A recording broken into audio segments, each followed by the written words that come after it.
भारती।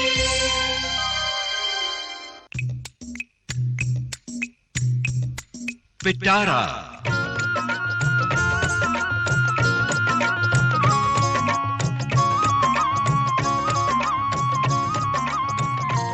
पिटारा में आज सेहतनामा।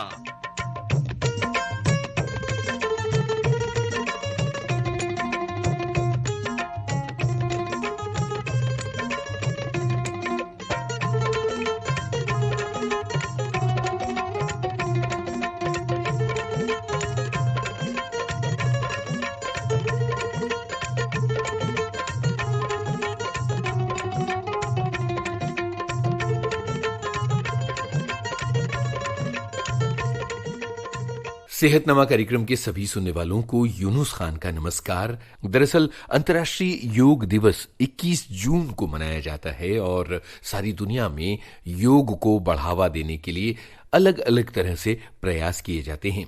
इस सिलसिले में आज हमारे साथ हैं डॉक्टर नूतन पाखरे और हम इनसे बात करने वाले हैं योग बनाए निरोग के विषय पर।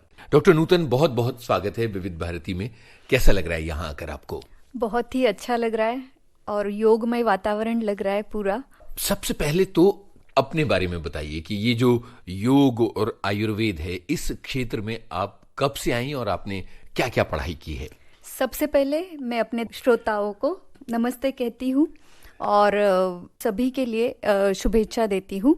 और आई बात मेरे बैकग्राउंड के बारे में, 15 साल हो गए हैं जो आयुर्वेद में मैंने पढ़ाई की है और उसी में मतलब आयुर्वेद का पहले मेरा अध्ययन हुआ और उसके बाद में मैंने योग में मैं आई 8 साल पहले। अच्छा।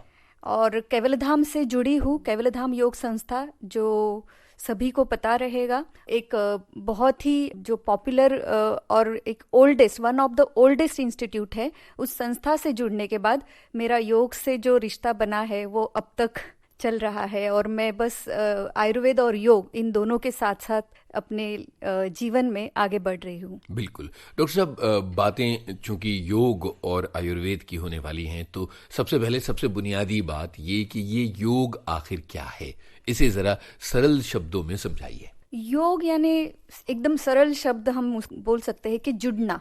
जी।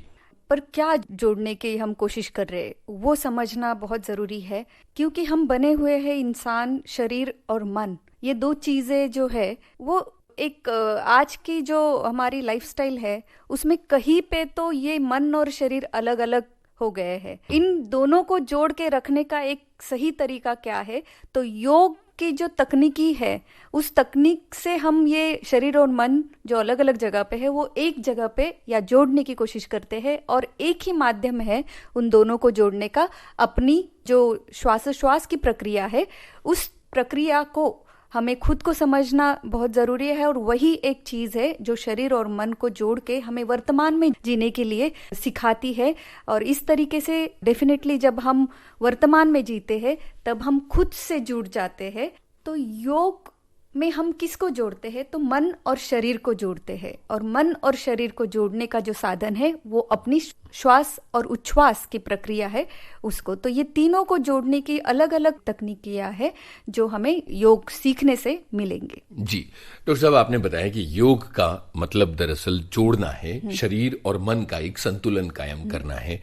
अब ये बताइए कि प्रत्येक मनुष्य की एक प्रकृति होती है और इस आधार पर आप अपने मरीजों का विभाजन भी करते हैं और ये तय करते हैं कि किस तरह के योग उनके लिए जरूरी हैं।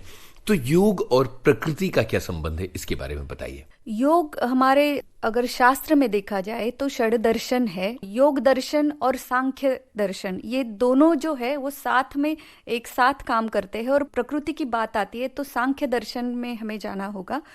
तो सांख्य दर्शन और आयुर्वेद ये दोनों भी अगेन एक दूसरे से मिलते जुलते हैं, क्योंकि जब सृष्टि का निर्माण हुआ है तब प्रकृति और पुरुष इन दोनों का जो संगम होता है उसके बाद सृष्टि उत्पत्ति होती है।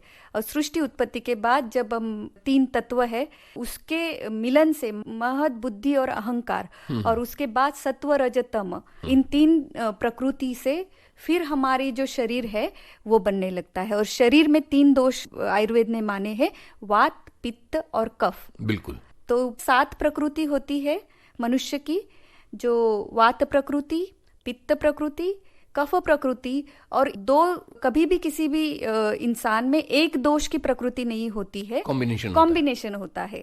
मतलब वात पित्त या पित्त कफ या वात कफ या फिर तीनों दोष सभी में। अभी ये दोष समझ के दोष नहीं है, ये एक्चुअली हमारी प्रकृति है जो ग्रॉस लेवल पे हम जो देख सकते हैं उसको। योग और प्रकृति की बात आपने की थी और कहा था कि किस तरह से त्रिदोष होते हैं, वात पित्त और कफ, और उनके कॉम्बिनेशंस होते हैं। जैसे मैंने कहा कि प्रकृति जो है वो हमारी पर्सनालिटी को रिफ्लेक्ट करती है।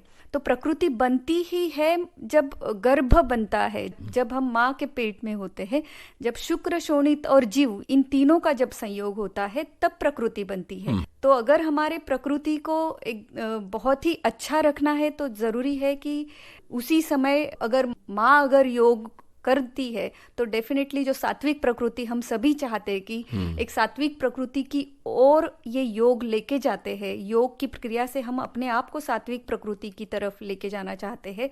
अगर माँ, अगर गर्भवती स्त्री अगर योग करती है तो जो आने वाला बच्चा है जरूर उसमें सात्विक गुण दिखेंगे। और इसीलिए मैं चाहूंगी कि अपने श्रोताओं को कि ऐसा नहीं है कि जो योग है वो सिर्फ गर्भवती के लिए नहीं है, ऐसी जो भ्रांति है वो थोड़ा सा हटा के अगर इस रूट लेवल पे अगर हम काम करें तो सुप्रजा बनने में योग जरूर हमें फायदा होगा योग से। बिल्कुल, बहुत बढ़िया बात आपने कही है और जाहिर है कि बहुत सारी महिलाएं सुन रही होंगी और ये बात आगे जाएगी कि गर्भवती स्त्री के लिए योग करने में कोई मनाही नहीं है।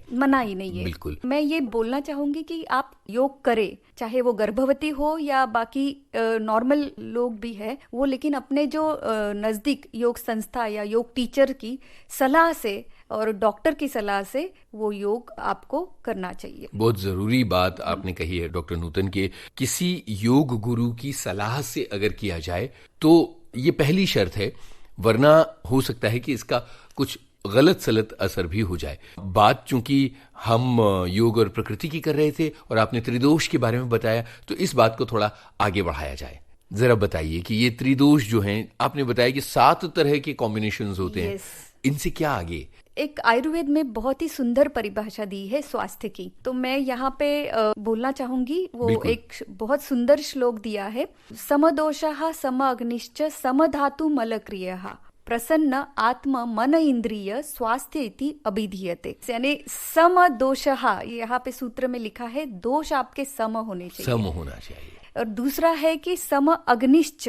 अभी ये अग्नि यानी क्या, तो जाठर अग्नि यहाँ कहा है, जो हमें लगता है कि हमने खाना खाया है और पकाया है और वो डाइजेस्टेबल है, लेकिन ऐसा नहीं होता है। जब हमारी अग्नि अगर अच्छी तरह से कार्य करती है और सम प्रमाण में अन्न को पचाती है, तभी वो अन्न जो है वो शरीर में अपना भाग बनने के लिए या सम्मिलित होने के लिए बहुत ही उसका फायदा होता है।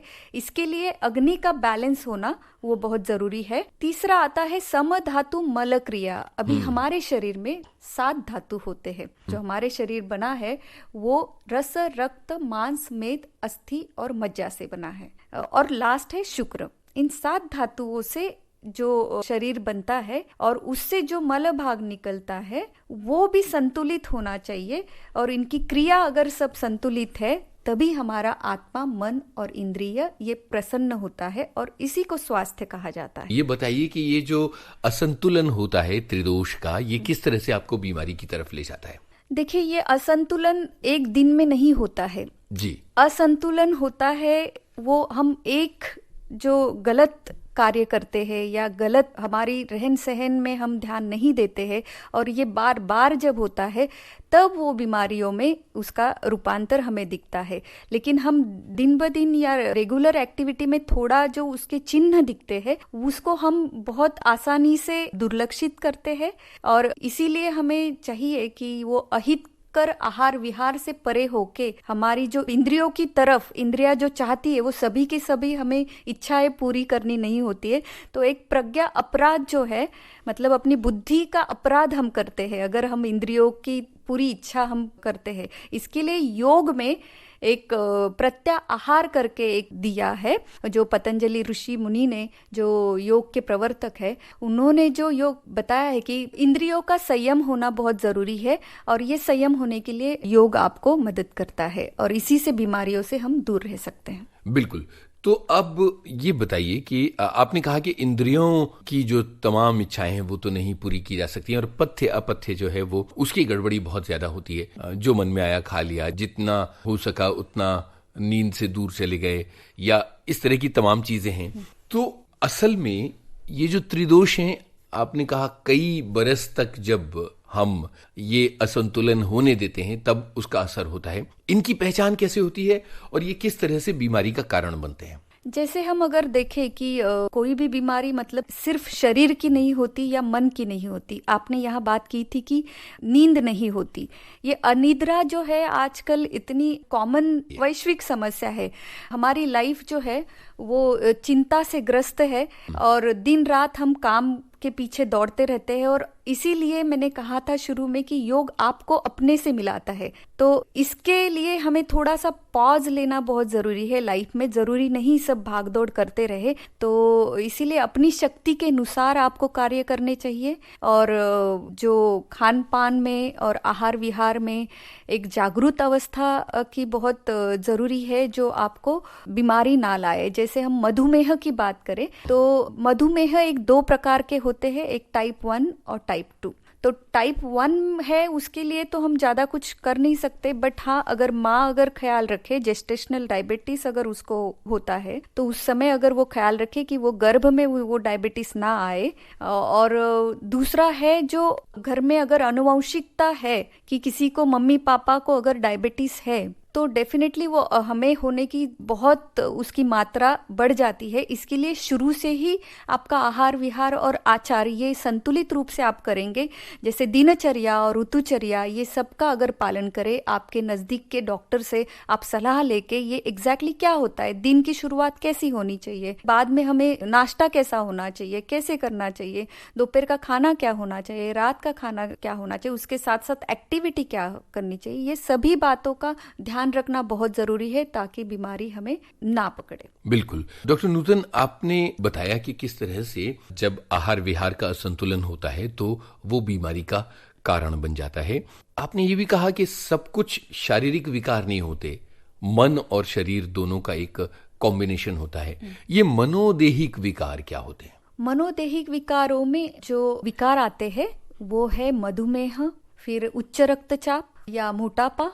ये सारी बीमारी जो है वो मनोदेहिक के अंदर आती है, या चिंता रोग, मतलब चिंता से आपको हृदय की जो क्रिया है, ब्लड सर्कुलेशन की, रक्त अभिसरण की क्रिया में बदलाव आता है। और कभी कभी स्ट्रेस में, चिंता में हम ज्यादा खाते हैं, हमारा ध्यान नहीं रहता है कि कितना खा रहे हैं और इसके लिए मोटापा भी बढ़ जाता है। तो मतलब मन की बीमारी देह को बढ़ाती है। तो इस तरीके से जो पाचन क्रिया में इफेक्ट हो जाता है उसका, और डाइजेशन या जैसे मैंने कहा अग्नि का असंतुलन बन के जो आहार से हमें जो विटामिन न्यूट्रिएंट मिलने की, मतलब पोषक तत्व नहीं मिलते हैं, पोषक तत्व के बदले में एक फैट या मेद बहुत सारा जमा होता है और इसकी वजह से मोटापा होता है।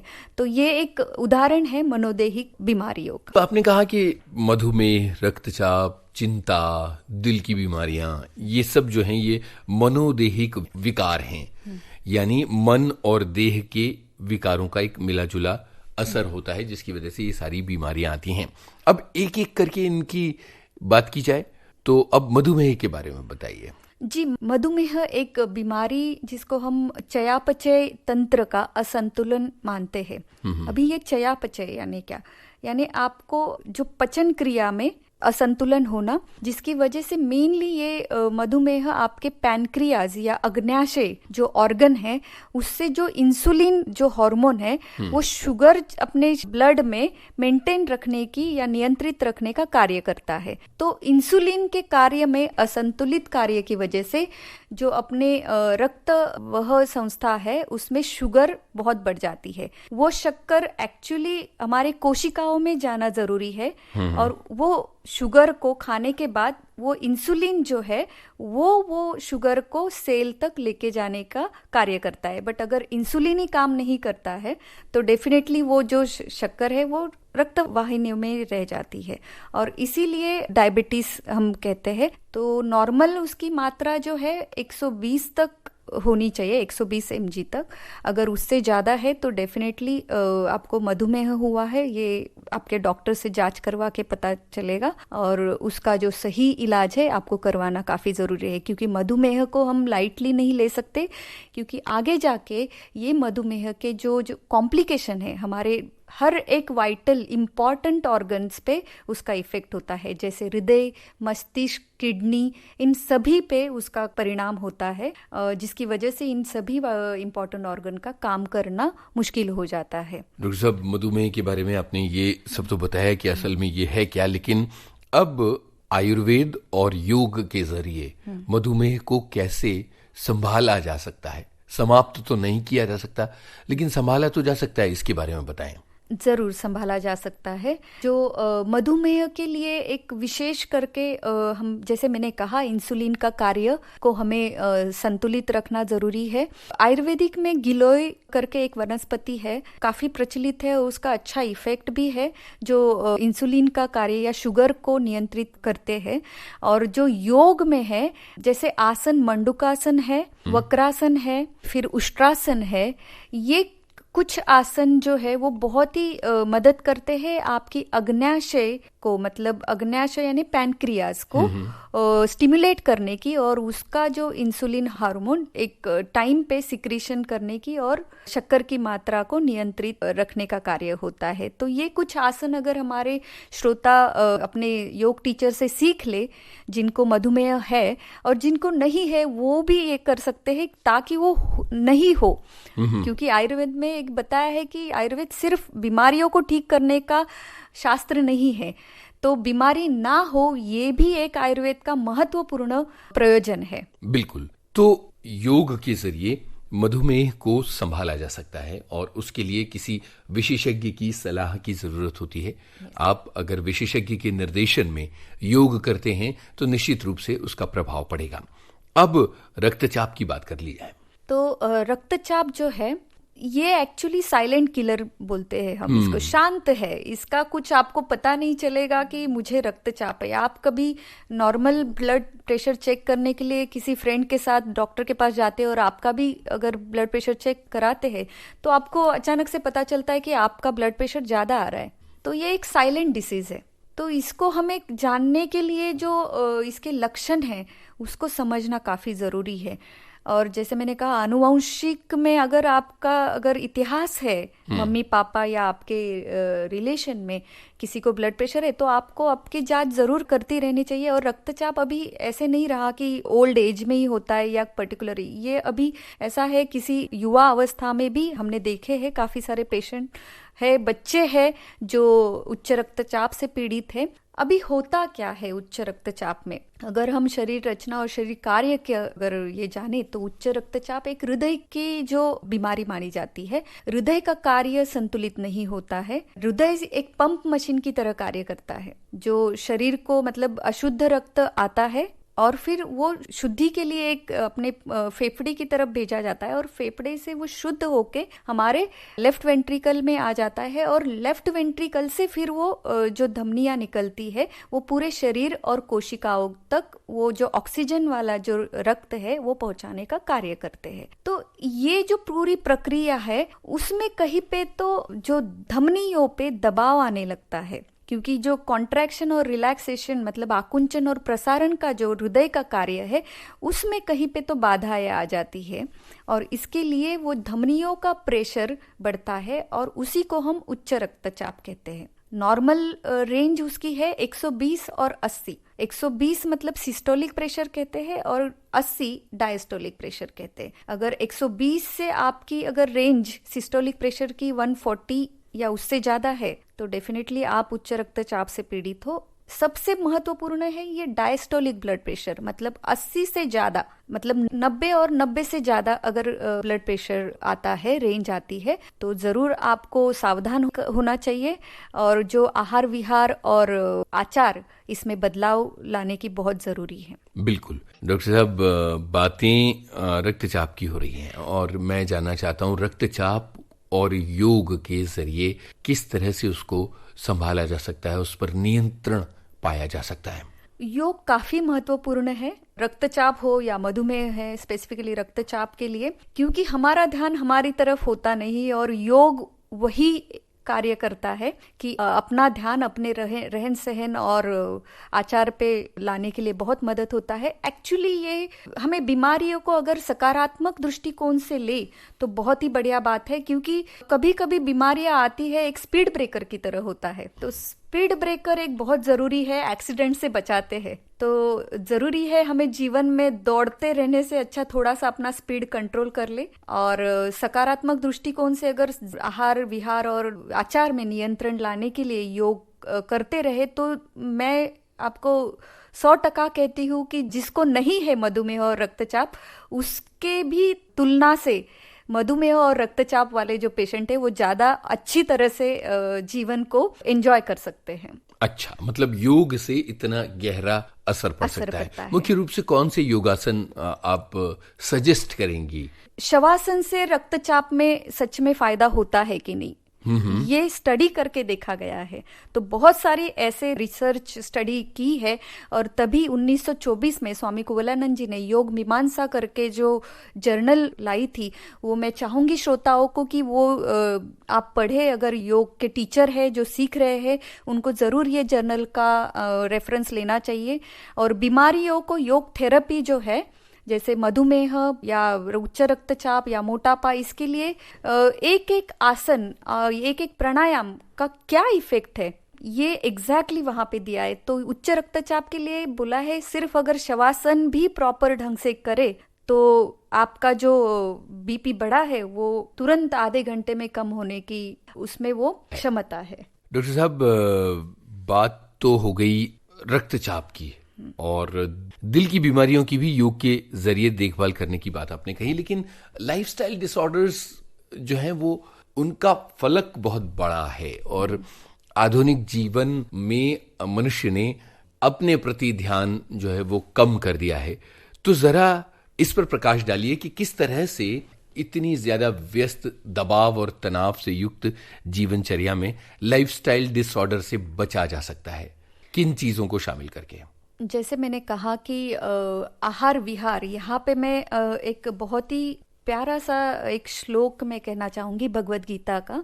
भगवद गीता के 6 अध्याय में 17वां सूत्र है, युक्त आहार विहारस्य युक्त चेष्टस्य कर्मसु युक्त स्वप्न अवबोधस्य योगा भवति दुःखा। मतलब इन सभी रोगों से जो हमारे लाइफ में दुख आया है उसको निवारण कैसे किया जा सकता है। तो अगर हमारी लाइफस्टाइल मतलब युक्त, मतलब एकदम नियंत्रित आहार हो और अपनी जो विहार यानी लाइफस्टाइल जो एक्टिविटीज है वो अगर नियंत्रित हो और जो हम डेली मतलब खाना पीना सोना ये जो टाइम मैनेजमेंट है वो भी स्किलफुल करे तो, और नींद बहुत जरूरी है। जो हमें आजकल अनिद्रा के इतने सारे पेशेंट हैं कि उनको नींद नहीं आती, कि हमें लगता है कि हम पैसा कमाएं और बहुत ही अच्छी नींद पाएंगे। उल्टा ये अपोजिट है, जितना ज्यादा आपके पास पैसा होगा उतना ज्यादा आपसे नींद गायब हो जाएगी। इसके लिए पैसा ही सब कुछ नहीं है। यस, पैसा चाहिए,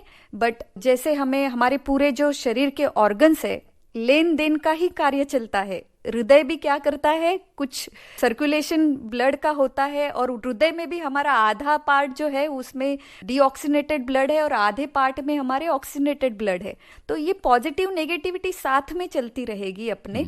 लेकिन हृदय भी क्या करता है, जो उसकी कोरोनरी आर्टरी जो होती है वो खुद के लिए थोड़ा सा ब्लड लेता है और फिर बाकी बहुत कुछ जो वो सभी ऑर्गन या कोशिकाओं को देता है। तो इसी तरह से अगर हमारे मतलब जो नेचर है, नैसर्गिक जो शरीर और निसर्गतः हमें जो वरदान मिला है, तो उसको हमें समझना काफी जरूरी है कि हमारे खुद के लिए थोड़ा सा रखिए और बहुत सारा हमें देने की भावना है वो सीखना जरूरी है। सो देने से जरूर आपको मिलेगा ही, उसकी मतलब फल की चिंता नहीं करो, बस कार्य करते रहो। और उसी के लिए योगः कर्मसु कौशल्यम, मतलब कुशलता से आप कार्य करें, वही योग है। क्या बात है। तो इसका मतलब आपने ये कहा कि लगातार भागते दौड़ते नहीं रहना है, जीवन में थोड़ा सा ठहराव लाना है, अपने भीतर झांकना है और योग का रास्ता अपनाना है। डॉक्टर नूतन पाखरे, तमाम बीमारियों के बारे में आपने बताया और आपने बताया कि किस तरह से आहार विहार और योग को अपना के आप अपने जीवन को स्वस्थ बना सकते हैं। आज चारों तरफ योग की बातें हो रही हैं और लोग योग की ओर आकर्षित हो रहे हैं, लेकिन उन्हें ये नहीं समझ में आता है कि किताब में पढ़कर कर लिया जाए या टेलीविजन में देखकर उसको फॉलो करके करें, या क्या सही तरीका होना चाहिए, इसके बारे में बताएं। मुझे ऐसा लगता है कि 3 बहुत ही महत्वपूर्ण बातें हैं जो हर एक योग साधक को ध्यान में रखना जरूरी है। वो चाहे खुद करे या किसी वीडियो से देख के या ऑडियो से सुन के करे, लेकिन 3 बातें हैं जो खुद को ध्यान रखना है। एक, यथा अनुशक्ति, मतलब आपकी जो कैपेसिटी है उसके बाहर मत जाओ। योग कभी भी आपको फोर्सफुल करने का जो तरीका है वो कभी नहीं बताता है। योग कहता है आपको कोई भी आसन या योग की तकनीक आपके शक्ति के अनुसार करनी चाहिए। तो आपकी कितनी कैपेसिटी या आपको समझना है, ये ना आपके योग टीचर को समझेगा ना ही आपके योग गुरु को समझेगा। बिल्कुल। दूसरी महत्वपूर्ण बात है शनै शनै, धीरे धीरे करना है, धीरे धीरे करना है, फास्ट नहीं। योग कुछ ऐसा नहीं कि इमीडिएट आपको कुछ जादू नहीं होने वाला और आपकी बीमारी भागने वाली नहीं है।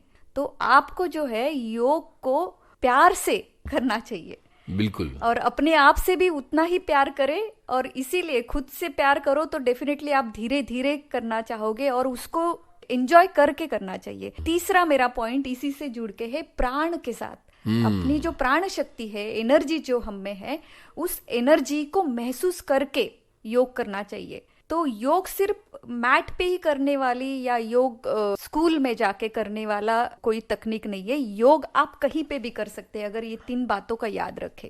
आपके काम को लेके हो या आपका सिर्फ मतलब चलना हो, खाना हो, पीना हो, ये सभी को अगर ये 3 बातों से आप ध्यान रखें आपके शक्ति के अनुसार, दूसरा शनै शनै, और तीसरा एंजॉय करके, यही तो है जुड़ना, मन और शरीर का जुड़ना। और क्या है, अगर खाना खाओ तो खाना चबा चबा के खाओ।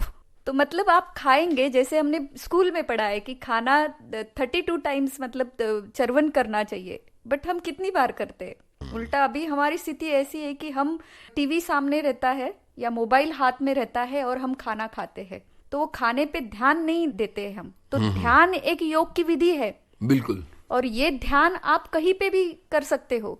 जब आप ध्यान देके कोई भी काम करते हो वो योग ही तो है। और इसी को हमें समझना जरूरी है कि योग एग्जैक्टली है क्या। सिर्फ आसन या एक्सरसाइज या जो भी आजकल उसका डाइल्यूशन हुआ है वो योग नहीं है।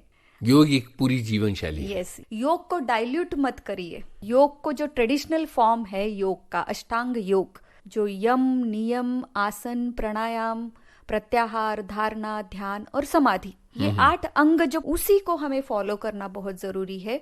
ये स्टेप बाय स्टेप करो या बीच का भी आप उठा के, लेकिन ये सब प्रिंसिपल को याद रखो, तब कहीं बात बनेगी और आपके रोग जरूर भाग जाएंगे आपसे। डॉक्टर साहब, इतनी सारी बातें हमने की कि किस तरह से हमें अपने जीवन में योग को शामिल करना चाहिए, और आपने ये भी बताया कि अगर कुछ लोग कुछ बीमारियों के साथ जी रहे हैं तो उन बीमारियों से योग के जरिए निजात भी पाई जा सकती है और बेहतर स्थिति में मनुष्य पहुंच सकता है। अब जरा ये बताइए कि तमाम अलग अलग उम्र के लोग हैं, बच्चे हैं, महिलाएं हैं, बुजुर्ग हैं, कामकाजी लोग हैं जो हमेशा भागते दौड़ते रहते हैं, सबके पास समय बिल्कुल अलग अलग होता है। वो लोग किस तरह से योग को अपने जीवन में शामिल करें, सुबह ही करना जरूरी है या दफ्तर में नहीं किया जा सकता या स्कूल में नहीं किया जा सकता? इस बारे में जरा बताइए कि कैसे हम अपनी जीवन शैली में योग के लिए जगह निकालें। मैं ये कहना चाहूंगी सभी श्रोताओं से और आपसे भी कि योग जो है अपनी दिनचर्या में शामिल करिए। दिनचर्या यानी हर रोज आप जो काम शुरू करते हैं, तो ऐसा नहीं है कि आपको ये सुबह में करेंगे योग तो डेफिनेटली उसका कुछ अलग लाभ मिलेगा, बट अगर आपके पास टाइम नहीं है तो चिंता की कोई बात नहीं, आप ये किसी भी समय में योग कर सकते हैं। सिर्फ ध्यान रखिए कि योग करने से पहले और करने के बाद 1-1 घंटे का जो आपको समय है, खाना नहीं खाना चाहिए, थोड़ा सा खाली पेट रखना बहुत जरूरी है। तो सुबह आप आसन करते हैं तो बहुत अच्छा, और शाम को अगर आप योग प्रैक्टिस करते तो प्राणायाम और ध्यान की जो तकनीक है वो शाम को करें तो भी बहुत अच्छा। अगर आप 2 इसमें बांट सकते हैं, अगर आपको सुबह थोड़ा सा ही टाइम है तो आप आसन कर ले और शाम को आप प्राणायाम और मेडिटेशन ये कर सकते हैं। आप बैठे बैठे भी बहुत सारी ऐसी तकनीकियां हैं जो बैठे बैठे आप अपने साथ में मिलने का है, तो वो तो आप अपने साथ जन्म से हो, सिर्फ मिलते नहीं हो अपने साथ, और वो मिलना जो है वो योग से होता है। तो वो क्या है एग्जैक्टली कैसे हम अपने आप से मिल सकते हैं, वो तकनीकियों को आपको आपके योग टीचर जरूर बता पाएंगे। आजकल तो योग के लिए बहुत अच्छे दिन आए हैं, और इसीलिए हर एक गली में जैसे पहले क्लिनिक्स होते थे डॉक्टर्स के, अभी वो क्लिनिक रिप्लेस हो रहे हैं योग संस्था या योग की जो स्टूडियो बनी है, और आपको कहीं भी आपको योग टीचर अवेलेबल मिलेगा, और फ्री में बहुत सारे योग टीचर तो सेवा भाव से योग सिखाते हैं। तो जरूर आप कोशिश करिए, उनसे मिलिए। बट हाँ, आप ये मत सोचे कोई आएगा और आप मतलब आपकी बीमारी दूर करेगा और सिखाएगा। आपको भी कोशिश करनी चाहिए, खुद की कोशिश ही हमें सफलता की ओर लेके जाता है, और यही योग सिखाता है कि आपको खुद के लिए जीवन में सफलता लाना है तो योग ही एक बढ़िया आंसर है। योग से अपने आप से मिलने का योग एक सीधा और सरल माध्यम है जो सभी श्रोताओं को अपनाना चाहिए और जीवन में निरोगी बनना चाहिए। डॉक्टर नूतन पाखरे, बहुत जरूरी जानकारियां आपने इस कार्यक्रम में हमें योग के बारे में दी। योग बनाए निरोग, ये आज का विषय था, और निश्चित रूप से हमारे श्रोता इन जानकारियों के जरिए प्रेरित हुए होंगे, और अगर वो योग कर रहे हैं तो और अच्छे से करेंगे, और अगर योग करने के बारे में सोच रहे हैं तो वो अब अपने कदम आगे बढ़ाएंगे, और अगर नहीं सोच रहे हैं तो सोचेंगे। बहुत शुक्रिया, अच्छा लगा आप विविध भारती के स्टूडियोज में आई। धन्यवाद। धन्यवाद। योग बनाए निरोग, इस विषय पर डॉक्टर नूतन पाखरे से अपने इस दोस्त यूनुस खान की बातचीत अभी आपने सुनी। इस कार्यक्रम की रिकॉर्डिंग इंजीनियर वंदना ठाकुर और प्रस्तुतकर्ता रामकरण मीणा। तो अब दीजिए इजाजत, नमस्कार।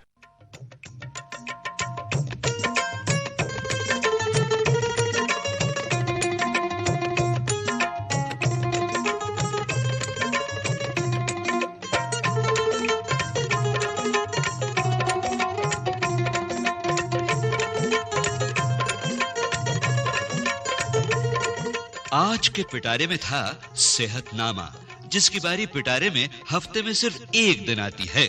वैसे पिटारा तो 7 दिन खुलता है। हर रोज सुनिए।